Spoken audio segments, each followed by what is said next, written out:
You won't believe what happened in this hotel. Picture this: night, silence, hotel room. Suddenly, the door bursts open. A group of police officers rush in. They have one target in mind: a black woman sitting on the edge of the bed. They are sure that they can do whatever they want to her, without consequences. But what happened next made them regret that they entered the room at all. This video is about how injustice can destroy lives, but also how courage can turn things around. Before we continue, please leave your name and where you are watching this video in the comments. We want to know you by name because each of you is incredibly important to us. You are not just viewers. You help our channel grow and fight injustice with us. Every like, comment, subscription is support for our common cause, and we cannot express how valuable this is to us. So stay with us until the end, because this story will show you what it means to be strong in the face of bias. Enjoy watching. Night had fallen on the city. Outside, there were only the muffled sounds of cars, the soft rustle of the wind, and the occasional voices of passers-by lost in the cool of the dark streets. In the cozy hotel room, there was silence and calm, as if covering one with a veil from the rest of the world. A woman, tired after a busy day, sat in a chair by the window. Her gaze was directed somewhere into the distance, beyond the glass barrier, behind which the lights of the big city flickered. She enjoyed this rare moment of peace. A cup of warm tea warmed her hands, and the sounds of the television filled the space quietly in the background. No worries, no suspicion that in a few minutes this quiet corner would become the stage for a nightmare. The bed was made up with crisp white sheets. The dim light of the night lamp created a cozy atmosphere. It was safe here in the room, and all the problems of the outside world seemed to be left behind the threshold. She could not know that this fragile world was about to collapse. That right now, beyond the walls of this hotel, those who brought with them only evil, prejudice and hatred were creeping along the corridor. Every breath she took was still calm. Every glance out the window was serene, but a storm was gathering around the corner, ready to tear this peace apart. The steely gazes of the police, clutching batons in their hands, were already directed at her door. The silence seemed to thicken, time slowed down, and at that very moment, the woman, not yet knowing what awaited her, rose to put the cup on the table, thinking that an ordinary night awaited her. But her fate was already predetermined, and this night would never be ordinary for her. The silence of the room was shattered by a deafening crash. The door swung open with a bang, as if thrown by an invisible force, hitting the wall with such fury that it seemed the entire building shook. The next moment, shadows appeared on the threshold, and several men in police uniforms burst into the room. Their footsteps thundered across the floor like hammer blows, destroying the peace and comfort of the room. Each of them was in full combat gear, armored vests, weapons, handcuffs, as if they were preparing to attack an armed criminal, and not entering a room to see a peaceful woman. Their faces were cold and stony, and hatred splashed in every look. But this hatred was not just blind, it was directed, purposefully shot at one target.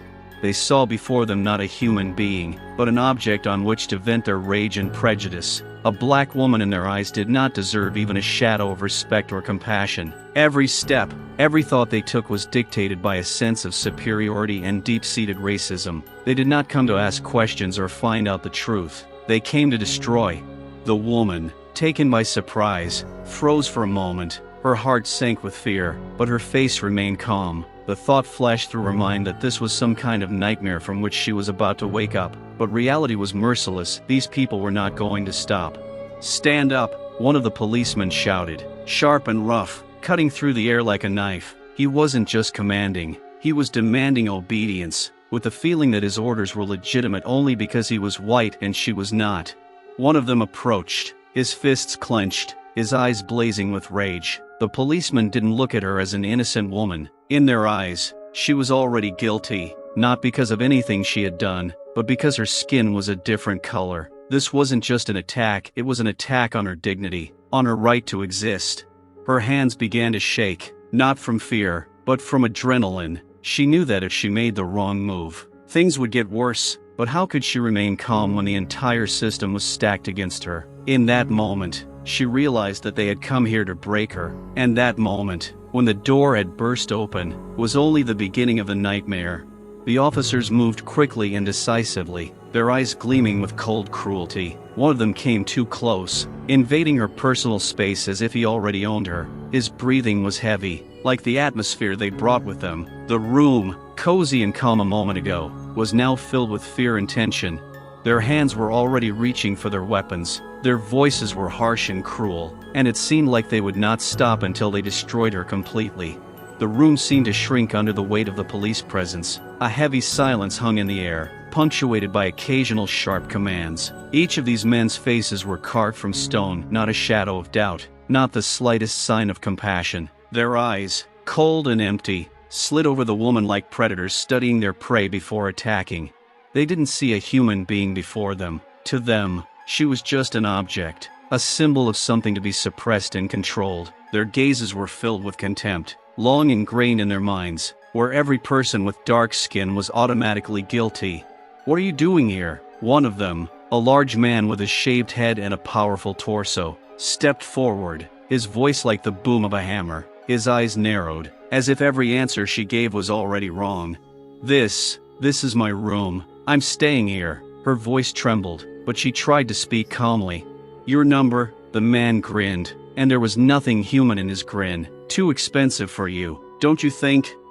He didn't expect an answer, and everyone in the room knew it.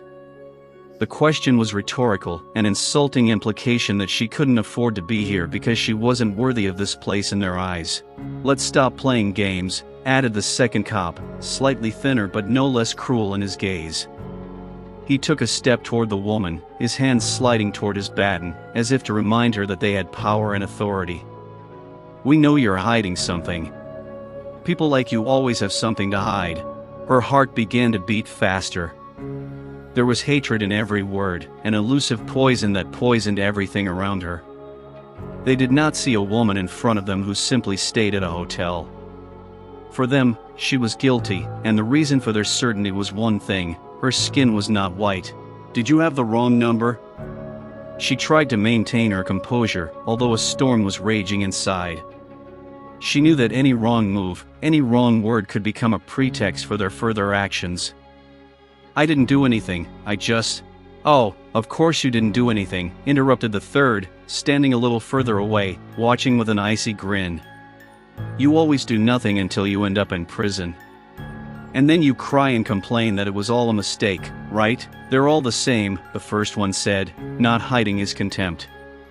"They think they can wander where they want and do what they want. But not today." Their faces reflected only one emotion: hatred, hidden under the mask of legality. For them, she was already guilty. Her guilt was obvious, because she stood before them not like them. In their minds, she was a threat, even without making a single move against them. She tried to catch their eye, to find even a spark of humanity in their eyes, but she was met with only a cold wall. These people had already made their choice. They had come here not to understand or to help, but to punish her for who she was, for the fact that her existence defied their preconceived notions. "Don't look at us like that," one of them said mockingly, noticing how she met his gaze. "We're not here to discuss, we're here to get you out. Either you go yourself, or we'll drag you. Got it?" He took a step forward, his hand touching the cuffs on his waist, as if he was ready to grab her at any moment. A smile flickered across his face, full of pleasure at the thought that he would not have to wait long to begin the violence. "I didn't do anything," she repeated, her voice already beginning to tremble with fear and anger. "You have no right." "Rights?" One of them smirked. "We have rights. And you're just another suspect here. So you better shut up and do as you're told. Don't make things worse." In their eyes there was no justice, no legality. It was pure racism, spilling out in every word, in every movement. There was an ominous silence in the air, but it lasted only a moment before the real attack began. The police, surrounding her like predators, sensed her vulnerability. She was alone, and there were many of them, each confident in their power, impunity, and the right to judge her simply by her appearance. "Look how silent she's become," one of them said contemptuously, tilting his head to one side, as if watching a toy that was no longer interesting to him. "People like you are always so brave until the time comes, until they feel real power." He stepped closer, his dark eyes gleaming with a cold fire. His words cut deeper than physical pain ever could. It was a methodical, calculated process. They knew they could humiliate and intimidate her simply because she was different from them. The policemen standing around smirked, enjoying their dominance. "You're lucky you're not in the places where people like you come from," the other continued, his voice full of contempt. "They would have dealt with you there long ago. The ghetto, the dump, that's where you belong." The words flowed like poison. They weren't just insulting her, they were trying to make it part of her identity, part of who they thought she should be. To them, she wasn't a person with feelings, with dignity. She was the other, an outsider who could be broken without the slightest twinge of remorse. "What, you think you're better than everyone else?" added the third, his face twisted into a mocking smile. "With that kind of money, you live in an expensive hotel? And we know where you got that kind of money from. A drug addict, I suppose? Or a pimp? Only people like you can live here." The words hit her like stones. They left her with no room for excuses. This was not an interrogation, this was humiliation. They had already decided who she was, and most importantly, who she could not be. To them, she could not be successful, she could not be law-abiding. Her success in their eyes was dirty money, because people like her could not earn an honest living. "Look at you," one of them, a stocky man with a mean expression, pointed a finger at her as if she were a criminal. "You never deserved to be here. We have only one answer for the likes of you, handcuffs or a bullet. Consider yourself lucky today." He leaned forward, almost touching her face, his breath smelling of tobacco and hatred. Satisfaction danced in his eyes. He enjoyed her fear, her silent despair. This was not just an act of violence, it was an act of dominance. He wanted her to feel inferior, lesser, insignificant. "Why aren't you talking?" another one shouted sharply, as if calling her to account. "Do you think we don't know what you're doing here? You're all the same. Do you think you can come here and act like you're our equal? You're nothing. You've always been nothing, and you'll always be nothing." They surrounded her in a tight circle, each throwing words at her as if they were blows. Each wanted to contribute to this humiliation in their own way, to destroy her dignity, to leave a mark on her soul from their words. It was not enough for them to simply intimidate her, they wanted to erase her personality, to make her feel that she could never be their equal. That in their opinion, she was and would always remain inferior. "Speak, damn it!" suddenly shouted the one standing closest. "You think you have the right to remain silent? You have no rights here. Understand? We decide here what you can and cannot do." With each word his voice grew louder, harsher. This was no longer just intimidation, it was an attack. The woman saw his fingers nervously clenching into a fist, his face distorting with hatred. It was as if the policemen were losing control, their words and actions growing more furious. She stood before them, surrounded by hatred and cruelty that came not only from their words, but from centuries of prejudice and discrimination that they now represented. This was more than just a group of men, this was hatred personified, laced with racism and a desire to subjugate her. The police officers surrounding her no longer concealed their anger. Their faces became increasingly contorted into mocking grimaces as they began to hurl accusations at her, without needing evidence. They didn't care about the facts. There was no need for an investigation in their minds. She was already guilty. Guilty of one thing, her existence. "You think you can get away with it that easily?" One of them, a tall man with rough features, said angrily, glaring at her. "We know what people like you do in expensive hotels. Are you running a den here? Selling drugs or prostituting yourself? Do you really have the nerve to deny it?" Her heart sank. The accusations rained down like stones, but they were not only lies, but also outright contempt. To these people, she couldn't be just a woman relaxing in a hotel after a long day. No, they couldn't accept the idea that someone with her skin color would honestly stay in such a place. In their eyes, she was already a criminal. "Drugs? Of course, drugs." The second one chimed in, his voice full of sarcasm. He took a step forward and began to circle her, like a predator playing with its prey. "Only people like you come here with drug money. Is this your protection? Is your supplier here? Or are you just a pawn?" "Wait," added the third, a wide, nasty grin spreading across his face. "Maybe she's not here for drugs. Maybe she's a pimp, chasing girls. Yeah, people like you are always involved in that. You're used to it. We see them every day. Do you really think you can live like a normal person? The stocky policeman with the short haircut added mockingly. People like you don't have a job or money. All you know how to do is sell your body or sell shit on the street corners. That's your whole life. You're from the dirt, and you'll go back to it. Their words burned. Each of them took turns hurling accusations at her that bore no relation to the truth. But it didn't matter, their goal was clear. They wanted to destroy her, to break her morally. To them, she was just another subculture that, in their opinion, deserved nothing but accusations. You think anyone will believe you? The first one spoke again, mockingly. Who will listen to you and not us? You're just a black woman in an expensive hotel. Do you think we can't see that none of this is yours? You're lucky we're not on the street now, or it would be a lot worse. He grinned evilly as he approached her, as if he was going to scare her even more, but there was no trace of regret in his gaze, no hint of doubt in his own rightness. He was already sure that she had no place in this world, where people like him had the right to humiliate and accuse without evidence. So, where are the drugs? Where is the money? Where are your accomplices? His voice was full of undisguised contempt. You are just damn stupid if you think you can be here and live like a normal person. We know what you all do. His words were filled with hatred, radiating disgust at the color of her skin and the fact that she dared to live her life differently than he wanted her to. Her silence was proof of her guilt to them. They had already formed a picture in their heads, a picture of stereotypes that they projected onto anyone who looked like her. Search her, one of the policemen ordered sharply, stepping forward and ready to take action. We'll find what you're hiding. We know you're hiding something. It doesn't matter what you say now, you're still guilty. Their accusations were relentless. They didn't need the truth because they had already decided the truth based on racial stereotypes. She was just another black woman to them who didn't deserve respect or fair treatment. She was the embodiment of the prejudices that had been ingrained in their minds since childhood.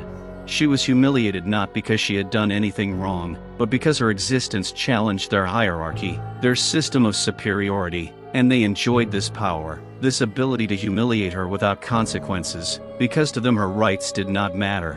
Under the weight of the rage and hatred pouring from every side, the woman knew that the slightest reaction to their provocations could cost her too much. A storm raged inside her, but outwardly she remained calm, trying to hide the fear and pain that were trying to break out. She knew that letting them know that they had broken her would mean losing completely.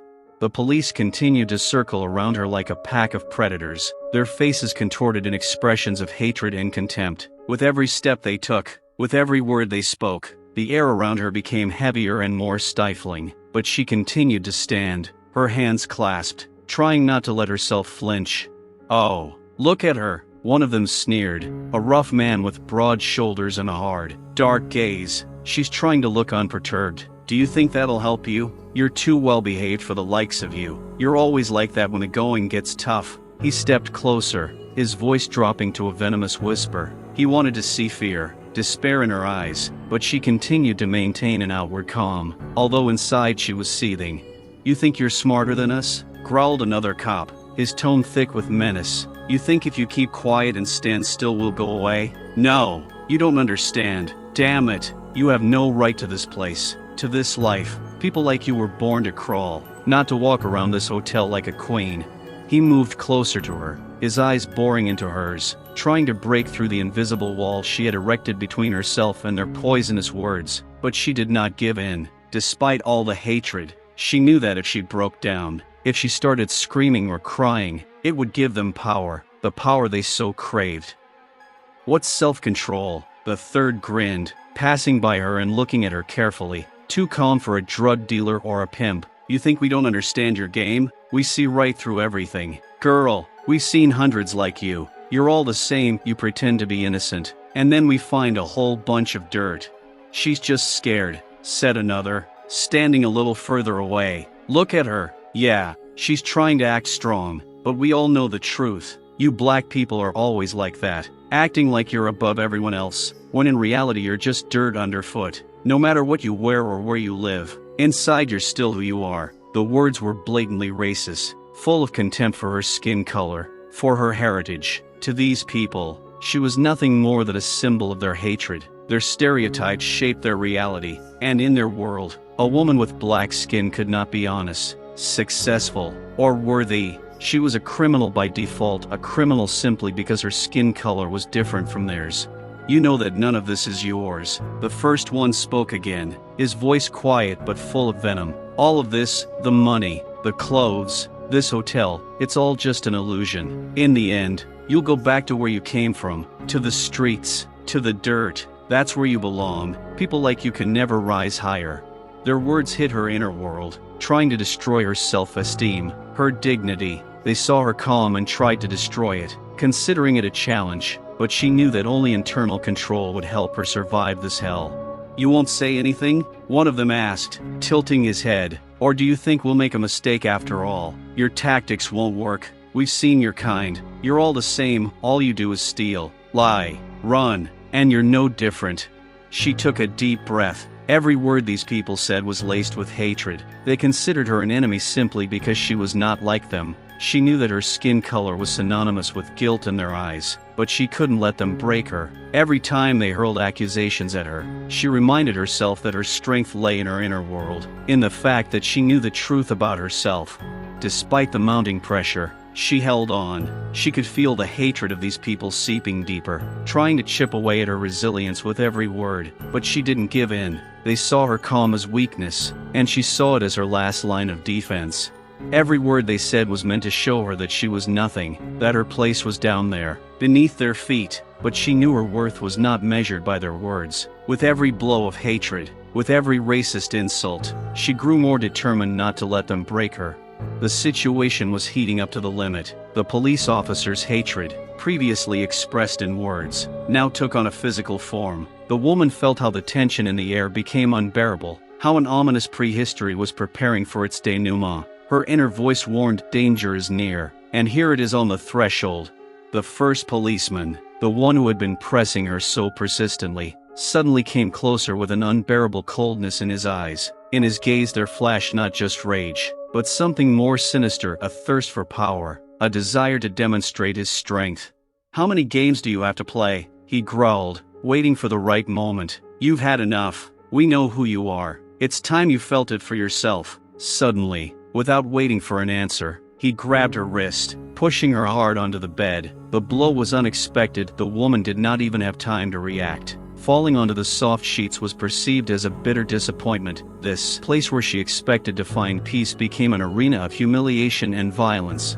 "What are you doing?" she screamed, but her voice was filled not only with fear but also with a deep rage. She tried to break free from his grip, but he squeezed her arms so hard it hurt. She felt her strength draining, her body becoming more and more vulnerable to the onslaught of this cruelty. The police officers watching this only smirked, encouraging his actions, as if encouraging a predator. They admired how easily he controlled her.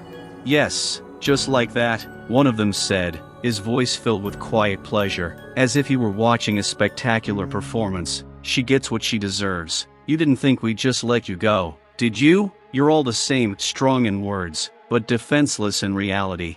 She tried to scream, tried to resist, but it all resembled a fly fighting a spider. Each of her protests met with the power of his hands, and with each movement she felt her hope for salvation recede further and further.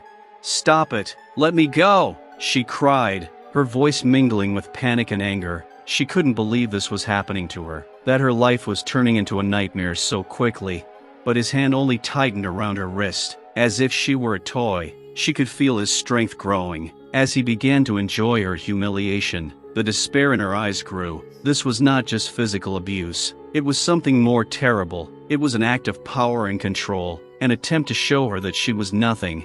"You must understand that your words mean nothing now," he continued, his voice low and sullen, like a thundercloud. "You can't get away from this. We can do anything to you, and no one will even know." He leaned toward her, his face inches from hers, his gaze cruel and contemptuous, with no trace of humanity in it. She could feel his breath on her skin, and fear filled her, but there was something else inside her, a fire of resistance she could not allow to be extinguished. "You can't break me," she said fiercely, her eyes sparkling with determination despite her physical superiority. She knew she had to maintain her inner strength. Meanwhile, the other police officers looked at her, and on their faces there were only smirks and sneers. They were enjoying the scene, like spectators in an arena, waiting for the outcome. In their minds, she was just another victim, another target for reprisal.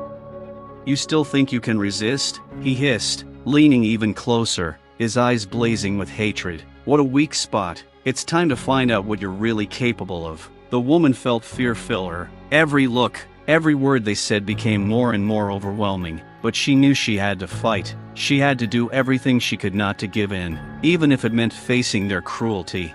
The rage was building inside her. She couldn't let them get the better of her. This wasn't just a fight, it was a fight for her life, for her dignity, and even when she was under pressure, she knew she would fight until the end, as long as she had the strength. At that moment, despite the physical abuse and humiliation, she realized one important thing: she was not alone. Every blow, every cruel comment from the police only strengthened her resolve. This fight was just beginning. Every moment spent under the police's yoke added to her fear and oppression. The woman felt her inner world shrinking, as if the very atmosphere in the room was filled with a dark foreboding. Their hateful words and threats echoed around her like loud blows, making her heart beat faster and faster. "How much longer are you going to take this?" one of the policemen asked, his voice thick with malice. He stepped closer, and there was something devilish in his eyes. "You know you're nothing. We can do anything to you, and your words won't change anything." The screams and threats only grew louder, enveloping her like cunning hands around her throat. Every word they said echoed in her head, becoming a repetitive reminder of how vulnerable she was. She tried to gather her thoughts, but fear engulfed her like a dark cloud. "No one is coming to your aid," added the other policeman, his smile sinister. "You're alone, and no one even knows where you are. We can do this fast or slow. The choice is ours, but don't count on mercy." His words were like an icy knife piercing her heart. She began to feel hopelessness creeping into her soul. Every look from the police officers was filled with hatred, and she understood that she had no control over the situation. Every attempt to defend herself only made her situation worse. "You should know that we have the right to do whatever we want," the same policeman continued, his voice even more sullen. "Nobody's going to care what we do. You're just another black woman caught in the wrong place at the wrong time. It's none of your business." She tried to stay afloat, but her inner world was falling apart. Resistance became increasingly difficult as each step they took came closer to destroying her dignity. She knew they were waiting for her to break, for her spirit to be crushed. "What? No words?" one of them mocked, raising his voice to humiliate her. "You're always so good with words, but look at you now. All those words have become just empty sounds. You're no good for anything." The woman tried to ignore their insults, but each new humiliation weighed on her more and more. She realized that they had made their own conclusions about her and were not going to listen to her. She could no longer hope for an opportunity to explain or justify herself. The policemen laughed, feeling their power over her only increasing. Every step they took toward her, every movement they made, was a reminder that she was no longer in control of the situation. "So you're just going to lie there?" one of them said, gesturing to her position on the bed. "Think how humiliated you are. You're nothing in this place." And at that moment she felt her heart squeeze with hopelessness. It was as if the fire of struggle had gone out inside her, and it seemed to her that the world around her was becoming more and more gray and colorless. The police, seeing her confusion, only became more aggressive. "We could just tear you apart and no one would even notice," one of them hissed, moving closer to intimidate her. "You're just another statistic. We're just checking to see if any of us are standing next to you." At that moment, she realized that they had achieved their goal: to destroy her inner world, to force her to give in. Criminal threats, aggression and contempt enveloped her like dark clouds, and it seemed to her that she had no chance left. Despite this, her mind still saw a way out. She knew she couldn't let them see her despair. There had to be some force, some resistance, that could extinguish this horror. But at the very moment when she was trying to find the last of her confidence, the police continued to impose their rules, their fears. They knew that her helplessness was their greatest victory, and this only fueled their aggression.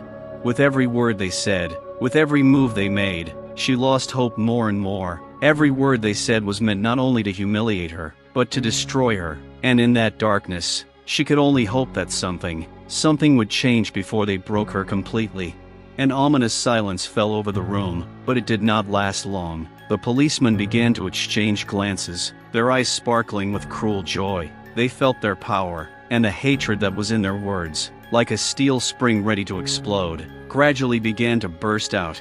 "Look at her," one of the policemen said, pointing at the woman as if she were some kind of animal on display. She's just black, like all the others. That's what they're capable of, nothing. The words sounded like gunshots, each blow piercing her soul, leaving bloody marks in their wake. The woman tried to cover her ears, but she couldn't get rid of their voices. Their derogatory insults echoed in her head, and she felt despair growing stronger. "You know your place is down there," the other cop continued, his voice a cold whisper. "We're just reminding you of that. How long will it take you to realize you're nothing? With people like you just have to talk to them in the language of force," added the third, his laughing lips stretching into a malicious grin. "No words will help. You all have the same skin, and we have the power." Every word they said crawled across her skin, making her shiver. She couldn't believe that this was actually happening. The police officers she once thought of as protectors were now her worst enemies, and she knew that there was real hatred hidden in their words. "You're just an animal," one of them said, leaning closer until her face was level with his angry gaze. "We're just showing you where you belong, at the bottom. Be ashamed of your color. Be ashamed of your existence." The woman felt her breath catch in her throat at the words. The hatred with which they spoke each word was so powerful that it felt as if it could choke her. It wasn't just aggression, it was an insult based on her race, on her identity. "Your whole life is a struggle for survival," hissed another policeman, and there was an evil mockery in his voice. "But don't worry, we're here to help you understand that, to teach you your place." The stream of derogatory insults washed over her like waves, again and again. Each word tore her apart. Each utterance added to the burden on her shoulders. She tried to pull herself together, but each remark was a trap, dragging her deeper into the dark waters of humiliation. "You are a disgrace to your people," one of them exclaimed, clearly enjoying her humiliation. "How can you look at yourself in the mirror? You only insult us with your existence." The policeman's words pierced her mind, causing a storm of anger to rise up inside her. She knew they were trying to break her, but even in that flood of hatred, something inside her resisted. She knew their words did not define her, but their derogatory comments became increasingly overt. "Your destiny is simply a confirmation that you were born losers," as if encouraging each other. They laughed and looked at each other, as if discussing her as some kind of toy that could be broken. Their every word, every movement became her personal hell. She felt her breath catch, her heart squeezed with fear. They were going to humiliate her to the limit, and every moment of this devilish spectacle seemed endless. "You see, we can do anything to you," one of them hissed, leaning even closer, "and no one will even notice. We'll just take you away like trash." It was a real threat. The woman understood that they felt they had impunity. She was simply an object of their hatred, and they did not care how she felt. As if to tease her, the police continued to call her derogatory names. They raised their voices, trying to intimidate her even more, leaving no chance for defense or explanation. She felt darkness enveloping her, fear squeezing her heart, but at that moment, a spark of hope was born within her. The woman understood that her inner strength must not fade. Despite all the hatred, despite all the humiliation, she decided that she would not give in. She would fight, not only for herself, but for those who had ever experienced something similar. "I won't give up," she whispered, her voice quiet but determined. The words were like a light in the endless darkness, like hope in the hopelessness. With each passing moment, her resolve grew stronger, and even under the weight of racial hatred, she understood that this was not the end, but only the beginning of her fight. The policemen felt invincible, like defenders of the law, but in reality they were the embodiment of cruelty. Every step they took, every word they said reflected the unbridled power they used as a weapon against this defenseless woman. There was not a drop of compassion in their eyes, not a hint of understanding. One of the policemen, tall and muscular, came closer, like a cheetah ready to pounce. He leaned over her, his face twisted into a sneer. "You know what we can do to you?" he hissed, adding a special malice to his words. "We can make you feel real pain. There's no one here who can save you. We are the law, and we can do whatever we want to you." She felt his breath turn cold, like an icy touch, but inside her, rage flared. It shouldn't be like this. She was a person, not an object for their amusement. "You think you can get away with this?" Her voice was quieter, but there was a determination in it that she hadn't expected from herself. "You have no right to treat a person like that." The policeman laughed as if her words were a comedy routine. He stepped toward the others, pointing at her as if she were a victim, and they began to laugh too, feeling their power over her. "What stubbornness," one of them remarked. looking with disdain at her suffering face. She still hasn't realized who she's dealing with. They couldn't believe she dared to talk to them. Every laugh they made was like sandpaper, piercing her soul. They kept pushing her, humiliating her, confident in their impunity. "We can just send you to a training center," one of the policemen said, emphasizing the word training. "That's a place for people like you. There you'll learn what it's like to be down there. And believe me, we'll make you regret every word you ever said." The woman felt her heart skip a beat. These weren't just words, they were threats, and she knew they meant business. Each of them was ready to act, knowing that their actions would go unpunished. "We're doing this for your own good," added another policeman, his tone mocking. "You don't want anything worse to happen to you, do you? This is just a lesson." But these words could not suppress her inner strength. Despite the humiliation and ridicule, she knew that she had to preserve her identity. With each insult, she realized more and more that this battle was not only for her own dignity, but for everyone who had ever felt humiliated and helpless. They continued to hit her with verbal abuse, and there was not only hatred in their voices, but also fear that she might stand up for her truth. They did not understand that each blow only strengthened her resolve. "You have no right to humiliate me," she screamed, her voice growing louder, full of determination and anger. "I am a human being, and you cannot take away my dignity." Her words were like a spark that ignited a flame. She felt a new energy awakening inside her. Even under the pressure of their aggression, she knew she had to keep fighting. Each time they tried to break her, she realized more and more that she would not remain silent. The policemen exchanged glances, wondering how this woman dared to resist. A spark of fear was born in their cruel hearts. What if she really was capable of more? But hatred and aggression were still in the air, and they were determined to suppress it. "Don't forget who's boss here," one of the policemen said menacingly, approaching her. "You're here because we wanted you to be." In that moment, she realized that despite all their cruelty, she had a strength that they did not. Their hatred was only a reflection of their own fears, and she could not let them win. A desire to defend her right to life, her right to dignity, was boiling inside her. She knew it would not be easy, but a flame of hope had already flared up in her heart, and she was ready to fight to the end. Every derogatory word, every brutal action of the police officers tried to break her spirit, but instead awakened in her a determination that she could not ignore. She felt something powerful begin to grow inside her, like a powerful volcano ready to erupt. The moment one of the police officers leaned towards her again with the intent to humiliate her, something changed. She raised her head, her gaze meeting their angry eyes, full of contempt and aggression. Deep down, she knew she could no longer remain a silent victim. It was like an awakening, bright and sharp. "Why are you treating me like this?" she said, her voice clear and confident as never before. "What is my fault? I have done nothing wrong." The words, spoken with determination, echoed in the air like a hammer blow. The policemen froze, their sullen faces momentarily losing their confidence. This unexpected turn of events surprised them, and they were unable to respond at once. "Are you laughing at us?" one of them growled, but his voice no longer sounded as self-confident.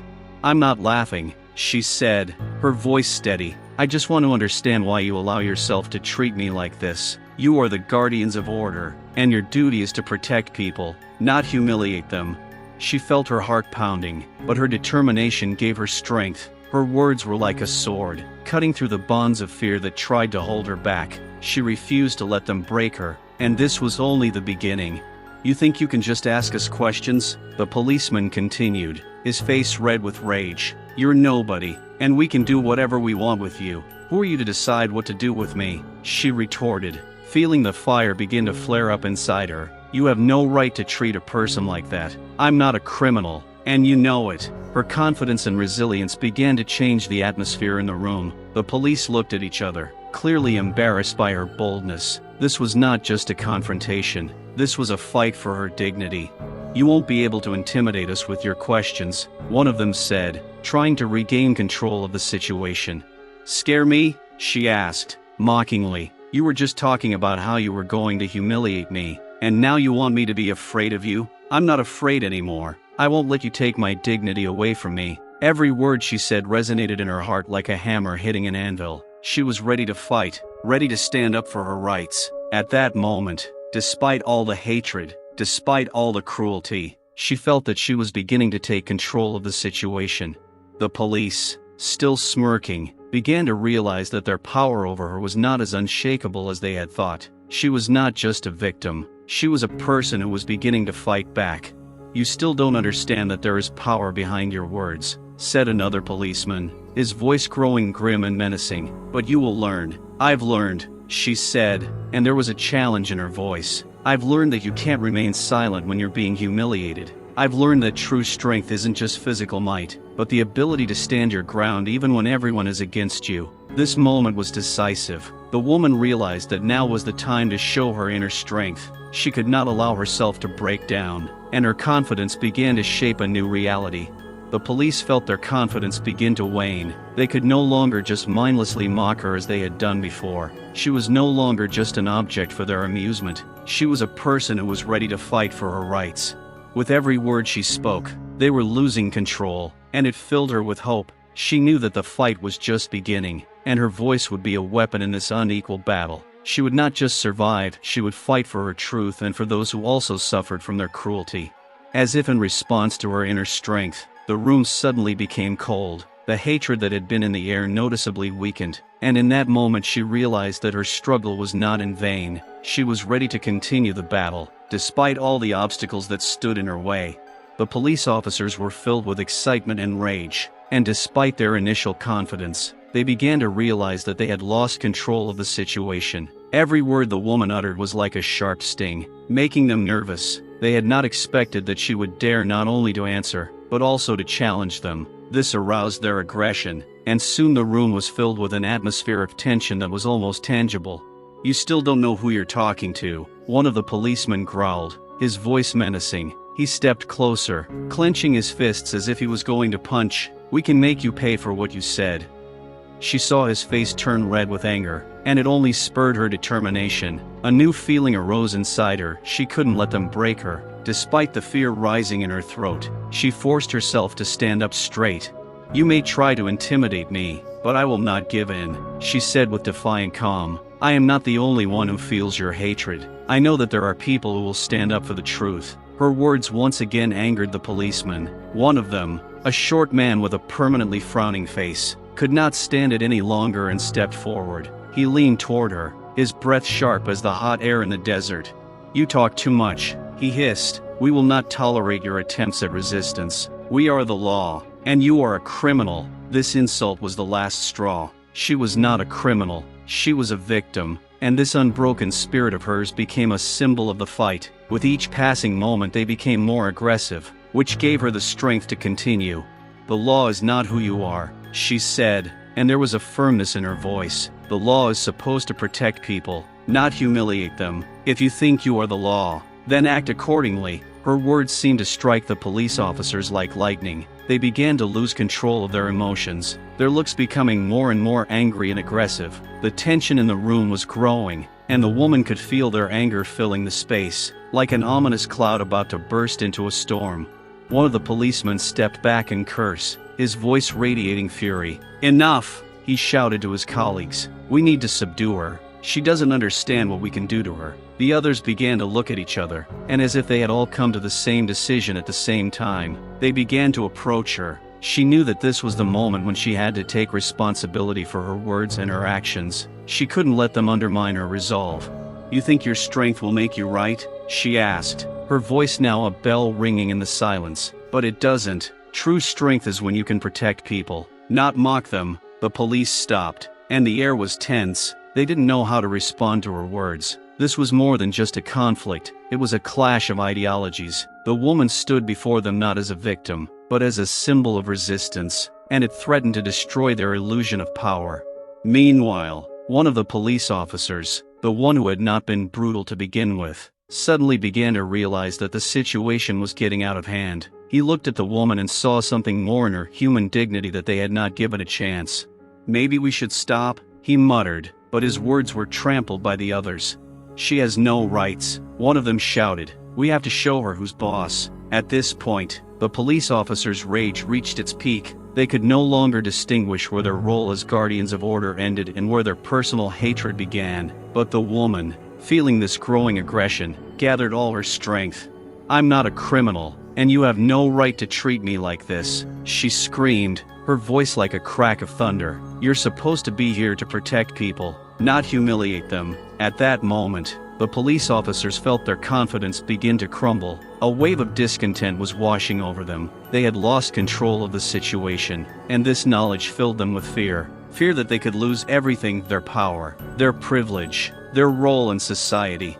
The woman standing before them felt every drop of her energy transform the atmosphere in the room. She was not alone. Her spirit was as strong as a river flowing in a torrent, ready to wash away everything in its path. There was a desire to fight in her heart, and she knew that this fight was not only hers, but also many others who had ever felt oppressed. Now that the police were losing control, the fight was just beginning. With a tension in the air that could have been cut with a knife, the woman stepped forward, her face ablaze with determination. She knew that in this situation, her voice was her greatest weapon.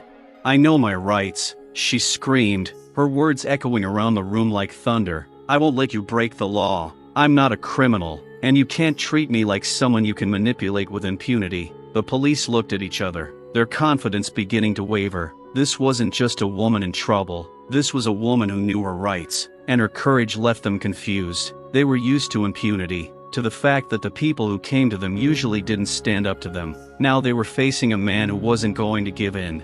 "Do you really think your words will change anything?" one of the policemen growled, trying to regain control, but his voice sounded less confident than before.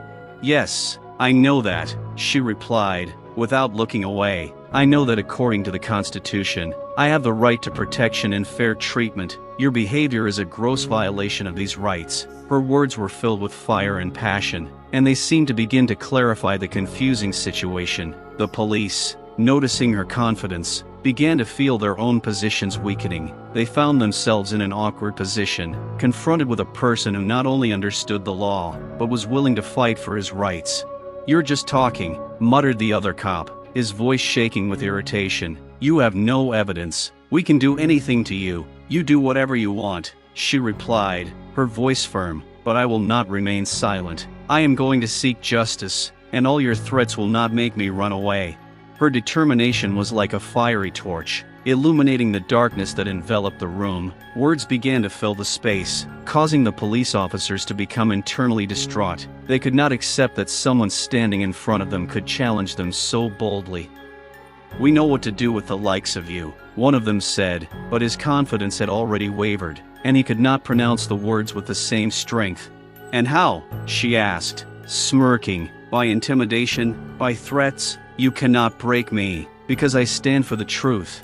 At this point, the tension reached its peak. The police began to realize that she was not just a victim. She had become a symbol of the fight against the system. Every response she gave was like an explosion, undermining their confidence. "You can't intimidate everyone," she continued. "I'm just one of many who are tired of being silent. I'm not alone. There are many of us, and we all know what happens when power is abused." The police officers, surrounded by their own anger and helplessness, began to retreat. Their faces turned red with shame, and their internal aggression began to give way to confusion and uncertainty. The woman, realizing that a turn had taken place in their attitude, decided that this was her chance. "You have the power to change this," she said, "but to do that, you have to start with yourself. You have to understand that you have a choice, to be protectors or villains." Her words sounded like a challenge to the system. Now the policemen didn't know how to react. They were prepared for violence, for threats, but they were faced with something that required deep thought. The woman who had seemed weak and defenseless before now seemed like a loud voice in the chaos. "If you decide to continue this aggression, I will do everything possible to defend my rights," she added, her voice growing louder. "I will demand justice." This challenge was not just a verbal battle, but the beginning of a new phase in which they faced the consequences of their actions. Now that she stood before them with an unshakable belief in her rights, the policemen realized that their previous confidence in their power was beginning to crack at the seams. The world in the room had changed. It was no longer just a standoff. It was a real fight for truth and justice. She knew there was still a lot of fighting ahead, but there was hope burning in her heart. She could feel that she had finally taken control of the situation, and that was only beginning to give her strength. The woman's courage and determination began to pay off. The police, still under the influence of her words, began to realize that the situation was becoming increasingly tense. With each statement she made, they were losing control, and their confidence that they could do whatever they wanted was cracking at the seams. At this critical moment, when the police officers began to feel that time was not on their side, the woman felt that she had to take a step that could make a huge difference. Her thoughts were rapidly shifting between fear and hope, and she knew that time was running out. Gathering her strength, she reached for her phone, which was lying next to her on the table. The policeman froze, watching her press the call button. Their eyes grew wary, and the tension in the room increased.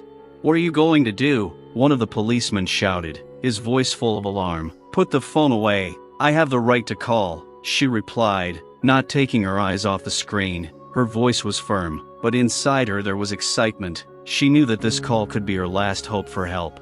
As soon as she pressed the call button, her heart began to pound in her chest. She hoped that someone on the other end of the line would be able to hear her and support her. "Please answer," she whispered to herself as the phone trilled like the last minutes before a storm. The policemen were starting to lose patience. They exchanged worried glances, realizing that the situation could get out of control. One of them, the one who had previously shown less aggressive behavior, was already starting to feel that their actions would lead to serious consequences. When the call finally rang, the familiar voice of her friend, who was always there for her during difficult times, was on the other end of the line. "Hello?" An excited voice rang out. "Where are you? What's going on?" The woman could not hold back her tears of relief. "I'm in a hotel room," she said, trying to keep her voice calm. "The police are here, and they're aggressive. I need help." At this point the police officers began to panic. They knew that if someone on the other end heard what was happening, their actions could be exposed. One of them stepped closer and shouted, "Put the phone away. You have no right to call anyone." But she couldn't listen to him anymore. She continued talking to her friend, ignoring the policeman who was trying to take the phone away from her. "They want to break me," she said, her voice full of determination. "I will fight, but I need help. Please call someone." At that moment, her friend realized that the situation was serious. "I'm on my way," he replied, his voice becoming firm. "Hold on, I'll call for help. You're not alone." The police officers, realizing that the situation was beginning to spiral out of their control, began exchanging panicked glances. They now knew that their every move could be recorded and that at any moment they could face the consequences of their actions. Their faces turned red with shame, anger, and fear. "Do you seriously think you can just call someone for help?" one of the policemen growled, his voice sounding unsure. He tried to maintain his aggressive stance, but his words no longer sounded so convincing. "I'm not afraid of you," the woman said, her eyes shining with determination. "I know this is wrong. I will fight, and you won't be able to stop it." At this point, the officers began to feel the pressure building in the room. They now realized that a complaint could be filed against them, and that would really make a difference. Their actions were at risk of being exposed, and that made them think about what they were doing. The woman, continuing to talk to her friend, felt her confidence grow. She knew that help was on the way. This was her chance, her time to fight for the truth and for herself. "I'm not alone, and I won't give up," she said with determination. Realizing that everything could change at any second, the police officers began to look at each other nervously. Time was working against them, and now they were faced with a reality they could not ignore. The situation was spiraling out of control, and it was not going to stop. Every moment she spent on the phone gave her strength. She wasn't just fighting for her freedom, she was fighting for her rights, for the right to be heard, for the right to justice. And in that moment, she knew that even with all the power of the system, she had a right to her opinion and could change the course of events. As soon as the conversation with her friend ended, the room was filled with tension that could be felt in the air. The woman was not going to stop there. Her inner fire, ignited by fear and hatred, became her driving force. But then there was a turn she could not foresee, and it suddenly changed everything. "You have no idea who you're dealing with," she said, her voice deep and confident, as if she were delivering a verdict. "I'm not just a random victim. I'm a lawyer and a human rights activist." The police officers, frozen in surprise, began to look at each other. They could not believe their ears. This was not an ordinary woman whom they could humiliate and intimidate with impunity. This was a figure known in the local community for her fight for human rights and against racial discrimination.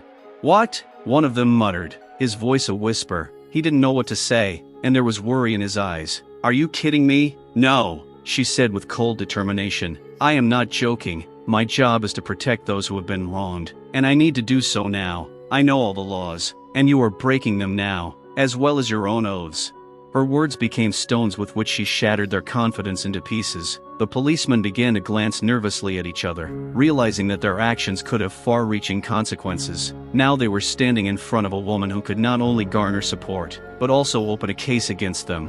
You think you can threaten us? One of the policemen shouted, but his voice no longer held the confidence he had exuded earlier. He took a step back, as if realizing he had no trump cards in this game. I'm not threatening, I'm just telling the truth, she replied, her voice growing even firmer. I'm not here to let you break the law. I'm here to ensure the rights of everyone in this world. And if you continue to act the way you are now, I will seek justice. Her inner fire was now a bright torch, and the police officers began to feel a chill of fear run down their spines. They could not believe that they were facing such a strong woman, whose determination exceeded their expectations. At this point, one of the police officers, who was standing a little to the side, began to think about his role in this outrage. He began to realize that perhaps his actions and the actions of his colleagues were not justified. He saw how her voice awakened an inner strength in her that he had never noticed. If you really are a lawyer, you should understand that we are just doing our job. He tried to justify himself, but his words no longer sounded so convincing. It was just a set of memorized phrases. You have no right to violence, she said, her voice filled with bitterness. You are supposed to protect people, not oppress them. You are using your form of power to take from me what is rightfully mine. This statement left the policemen baffled. They had not expected such a turn of events. The woman they thought they could easily break turned out to be a representative of the law. She was not just a victim, but an advocate for those who faced similar injustice. The internal torments began to surface. The officers began to understand that their actions could have serious consequences. Each of them knew that today they were not just breaking the law, they were challenging the very system they were supposed to protect. Are you sure we can't do anything to you? One of them said, his voice shaking with fear. I am confident, she said, her eyes shining with determination, and I hope you will be confident, too, that you have a choice. Each of you can take a step back and realize what is happening. I believe that even in this chaos, there is a way to make things right. Now it wasn't just the police officers who were on the verge of panic. She knew that her words could be heard, and that she had the power to change the course of events. With each passing moment, her confidence grew, and the fear and confusion began to loosen the grip of aggression that had filled the room. I am not just a victim, I am a voice, and this voice will be heard, she said with genuine force. Knowing that their actions could be recorded and that they could face consequences, the officers began to feel the confidence drain from their hearts. They realized that today they had not only misjudged the situation, they had stepped onto thin ice, and now it could lead to their downfall. The woman's words echoed through the room, filling the air with a tension that was almost palpable. The officers, once confident in their authority, now began to feel their confidence fading, leaving only fear and uncertainty. The realization that they were trapped washed over them, and each of them realized that their actions could not only be exposed, but also publicly condemned. We can't let this get out, one of the officers whispered, his face contorted with worry. He realized that what they had done could be discussed on social media, on the news, and in the courts. His voice shook, and he felt a cold sweat break out on his forehead. Yes, we can't, cried the other, looking around the room in panic, as if looking for a way out. If this gets out, we're done for. We'll lose our jobs, our names will be tarnished, and we'll be judged for it. Panic quickly spread throughout the group. The officers began to talk among themselves, their whispers growing louder and more anxious. They knew that each of them could become part of the investigation if the woman decided to report what had happened. We need to do something to stop this, the third policeman said, his voice no longer as menacing as before. Maybe we should just walk away and leave her alone? Are you crazy? The one who was the most aggressive responded. We can't just leave. We've already started. If we leave now, she'll still call the police and we'll get into trouble. We need to make sure she doesn't leave with that phone. Every word the woman said, every demand she made, which they had seemed to ignore, now revealed a terrible reality to them. Their aggressive actions, which had initially seemed like a simple means of intimidation, had turned into a poisonous shock that was spreading through their bodies. The woman noticed their hesitation. She felt fear running through them. the tension in the room growing. Her inner voice whispered, "This is your chance. I can make sure everyone knows what's going on in our society," she said, her voice full of strength and confidence. "You think you can get away with it, but I won't let you get away with it. Your every move is being recorded, and I'm not the only one who will protect you."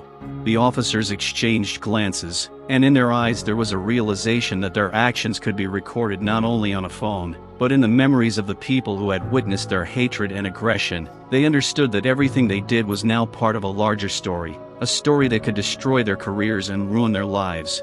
"Calm down, just calm down," one of them began, his voice no longer holding the aggression he'd had when he'd entered the room. He was trying to get through to his colleagues, trying to get the situation back under control. "We can work this out. Just let's talk about it." The woman could not believe her ears. They, who had previously behaved so aggressively, now began to look for ways to a peaceful resolution. She used this moment.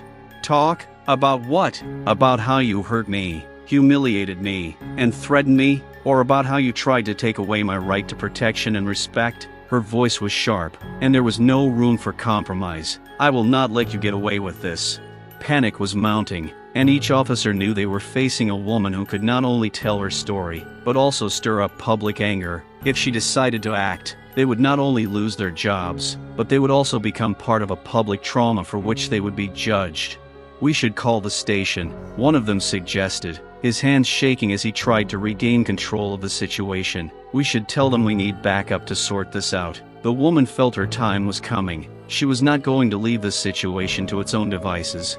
"Yes, call," she said with a grin, "but remember, when you do, you will also report your actions. I will stand up for my truth, and when the rest of us learn of what happened here, I am sure you will have no defense." Her words were the final nail in the coffin for their confidence. The police, still panicked, began to realize that they had gotten themselves into this trap. Every action, every insult, every moment of hatred they had shown was now coming back to them like a boomerang. The woman remained standing, like an unshakable rock, and at that moment they realized that she had a power that they had underestimated. Now fear did not leave them, and perhaps it was this fear that became the final step on the path to justice. The room, where an atmosphere of threat and aggression reigned until recently, now resembled a battlefield where the forces had suddenly changed direction. The woman standing in front of the policeman suddenly turned from a victim into a strong player, and they, like cornered animals, began to panic and search for ways to retreat. Every word she spoke, full of determination and strength, acted on them like a cold shower. They realized that they were no longer in control of the situation. Every moment of their aggressive behavior was under threat of exposure, and fear for their future covered them like a dark shadow. "We need to leave," one of the policemen said, his voice no longer as confident. He glanced quickly at his colleagues, who seemed to be having similar thoughts. "This is simply a situation we can't control. We can't lose it." The woman felt the panic in their words. She knew that the fear she had managed to instill was a powerful weapon. They had not expected that her tenacity and determination would be able to destroy their confidence. "You can't just walk away," she said with icy calm. "You have to take responsibility for your actions. You can't ignore what happened here, and you can't hide from the consequences." The police officers began to whisper, their eyes darting around the room, confusion written all over their faces. Each of them knew that if they tried to leave the room, it would not be a simple retreat, it would be an admission of guilt, and that was what scared them most.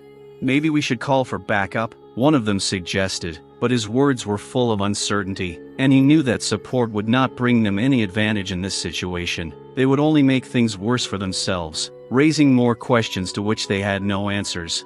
"We can't just call in others," another policeman countered, sounding almost panicked. "We can't let them know that we've lost control. If they find out we can't handle the situation, it'll be a disaster for us."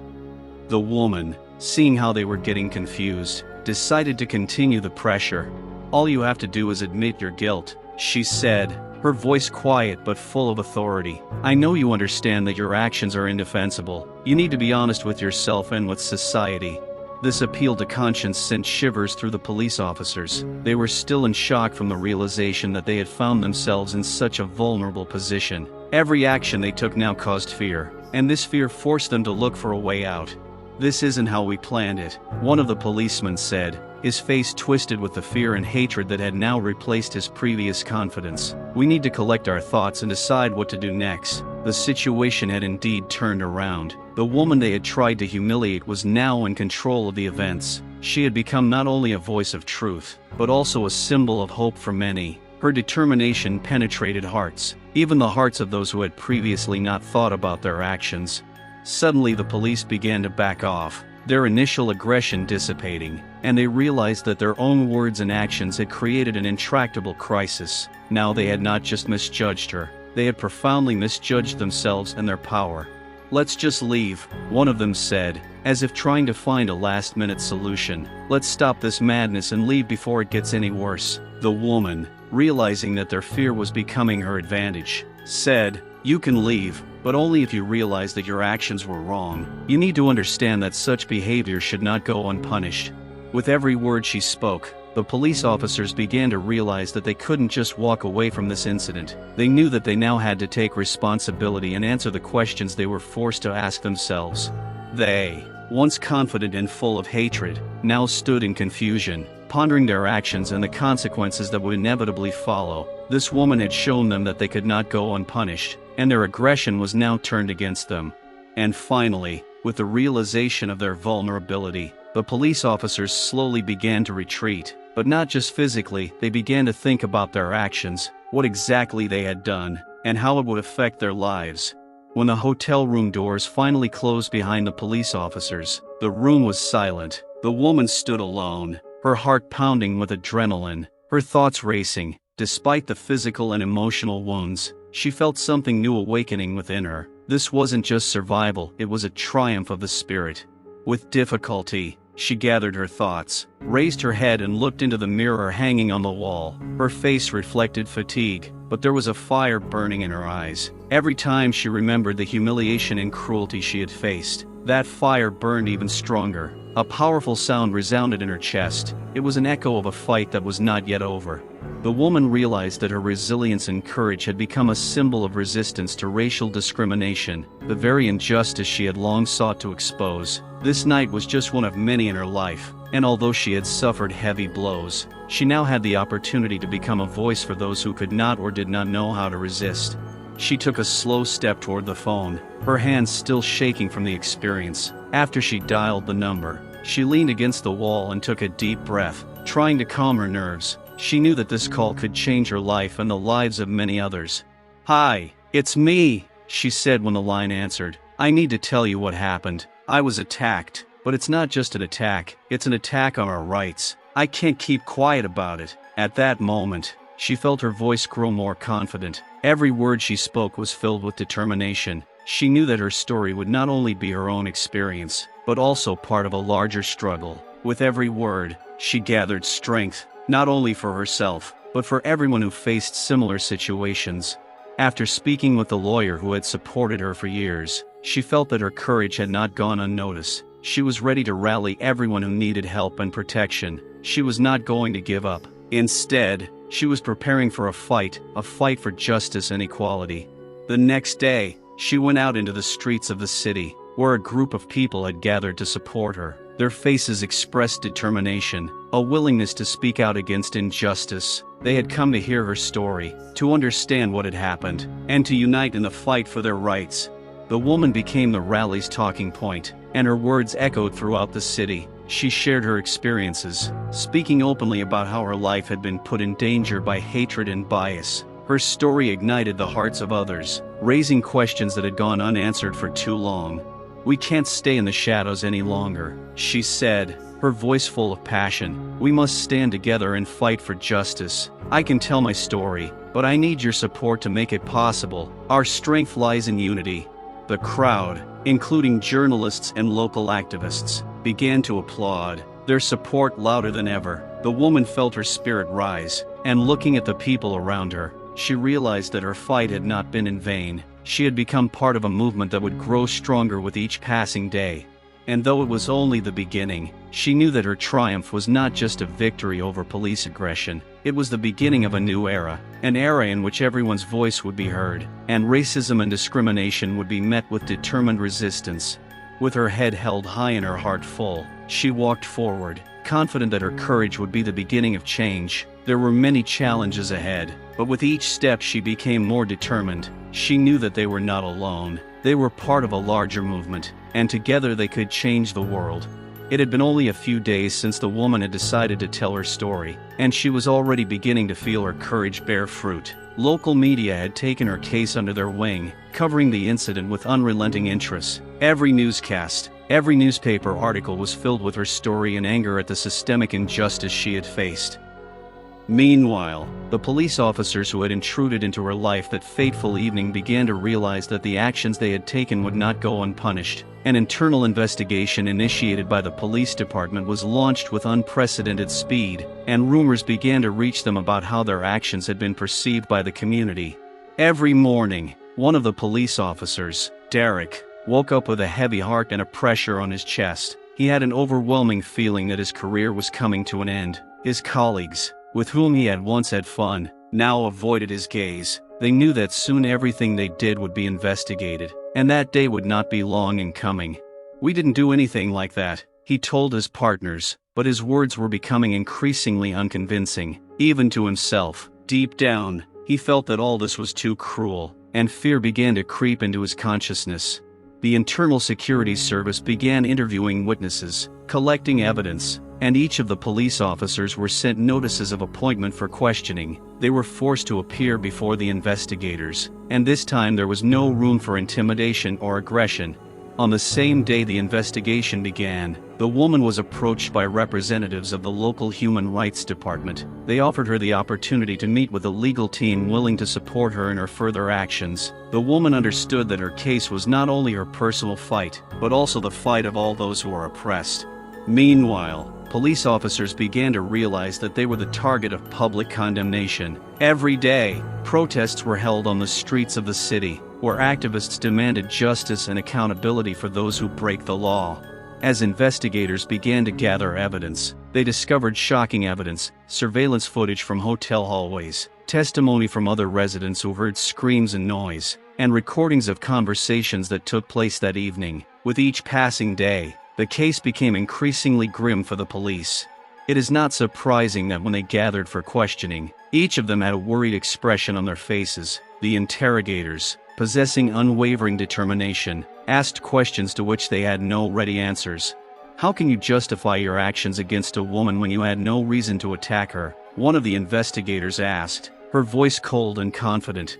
The police tried to justify themselves by citing racial stereotypes and their gut feelings, but their explanations only made the situation worse. The more they tried to justify their actions, the more they fell into the trap of their own words. Ultimately, the investigation that began became a nightmare for the aggressive police officers. Once unyielding guardians of order now found themselves at the center of a high-profile case that attracted public attention. Every step, every decision was subject to careful scrutiny. The pressure on the police increased with each passing day. Finally, their actions became the subject of a court case, and charges of abuse of power and use of improper force were expected soon. The woman, seeing her courage and determination bring consequences to those who had once so easily ignored the rights of others, felt not only victorious but also a champion of justice. She knew that her fight and the fight of others was not over, but each step toward justice strengthened her belief that change was possible. While the police officers were trying to find a way out of their situation, she kept moving forward, inspiring others to rise up and fight for their rights. Life after the incident became a new opportunity for her, an opportunity to change the world for the better. As time went on and events continued to unfold around the woman, she realized that her story had become more than just a personal struggle. It was a manifesto for justice, a call for awareness and change. She realized that her experience was an important lesson for everyone. Racism and discrimination should not go unpunished, and each of us has a responsibility to protect the rights of others. The trials of the police officers involved in the incident sparked a public outcry. People took to the streets, raising banners with slogans calling for justice. The media featured expert opinions that analyzed how social structures allow racism and the importance of confronting this evil. The woman, now an active activist and advocate, shared her experiences on platforms ranging from local gatherings to national conferences. She spoke about the importance of knowing your rights and how every person, regardless of race or background, has the right to protection and justice. One person can make a difference, she said at one meeting, but together, we can change the system. When we remain silent, evil thrives, but when we speak up, we become a force to be reckoned with. Each of us must take responsibility not just for ourselves, but for those around us. Her words became an inspiration to many, opening the door to self-determination and awareness of human rights. Gradually, thanks to her efforts and the efforts of other activists, changes began to occur in the local police. Training programs were created to combat bias and discrimination in order to prevent such incidents from happening again in the future. Ultimately, the case of the woman's assault and the actions of the police officers led to a larger discussion about the need for law enforcement reform. She continued to fight for justice, supporting those who were victims of racial hatred and brutality. This was not just a personal liberation, it was a battle for social change. The woman became a symbol of hope, a shining example of how one bold step can ignite an entire movement.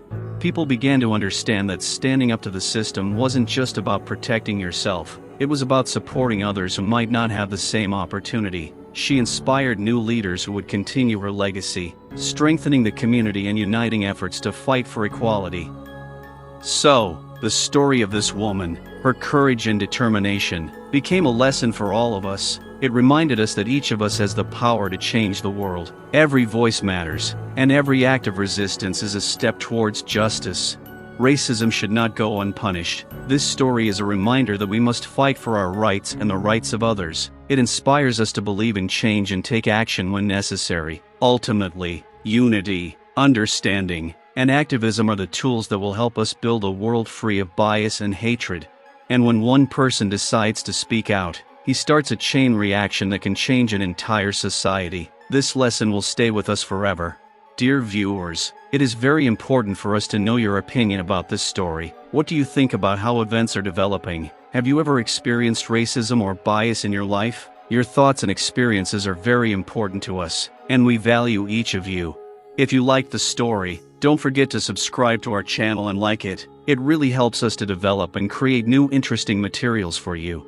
Have a nice day and look forward to seeing your comments.